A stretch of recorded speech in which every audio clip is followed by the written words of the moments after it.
हमारे धर्म शास्त्रों में अशांति, पाप आदि से बचने के कई उपाय बताए गए हैं।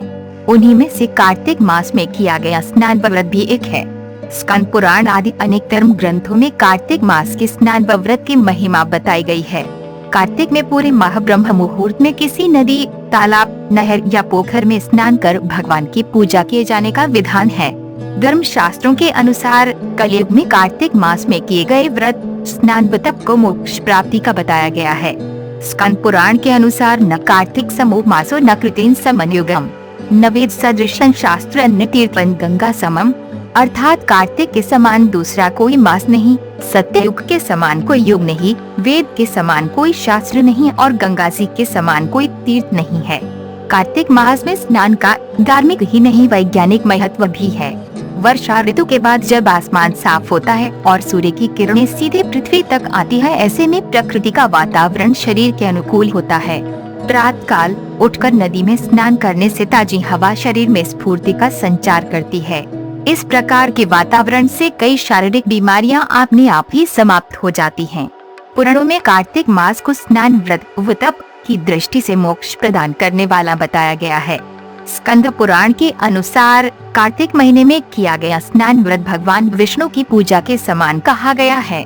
कार्तिक मास में स्नान किस प्रकार किया जाए, इसका वर्णन शास्त्रों में इस प्रकार लिखा है। तिलाम्लक चूर्णेन गृही स्नानं समाचरेत्, विद्वाश्रियतीनाथ तुलसी मूलम मृत्सया, सप्तमी दर्शन वमि द्वितीयादशमी शुचन, त्रयोदश्यान्न च स्नाया धात्री फल तिलस्य।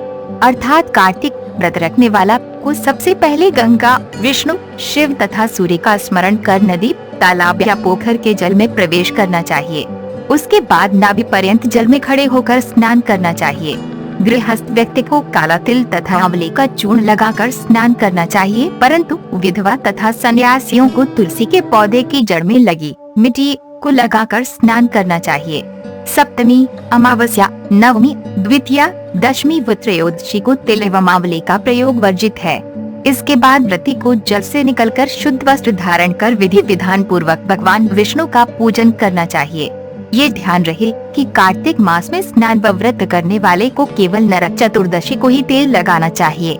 शेष दिनों में तेल लगाना वर्जित है। धर्म शास्त्रों में प्रत्येक ऋतु व मास का अपना विशेष महत्व बताया गया है। धर्म ग्रंथों में कार्तिक मास के बारे में लिखा है कि ये महीना स्नान, तप व व्रत के लिए सर्वोत्तम है।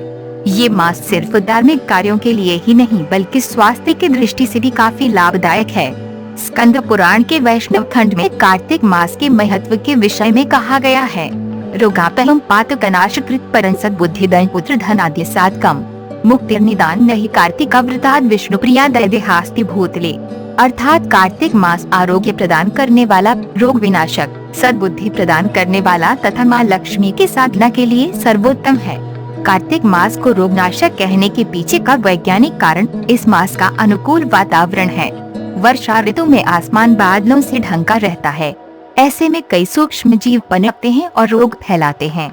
इसके बाद जब शरद ऋतु आती है तो आसमान साफ हो जाता है और सूर्य की किरणें सीधे पृथ्वी पर आती हैं, जिससे रोगाणु समाप्त हो जाते हैं और मौसम स्वास्थ्य के लिए अनुकूल हो जाता है। ताजी हवा, सूर्य की पर्याप्त रोशनी आदि शरीर को स्वास्थ्य लाभ पहुंचाती है।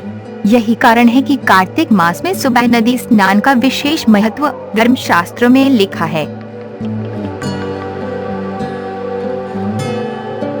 अगर आपको ये वीडियो पसंद आए तो लाइक एवं शेयर जरूर करें। आपको हमारा ये वीडियो कैसा लगा ये हमें कमेंट करके जरूर बताएं। यदि आपने अब तक हमारी चैनल को सब्सक्राइब नहीं किया है तो और भी नए और दिलचस्प वीडियोस देखने के लिए जल्द ही सब्सक्राइब करें।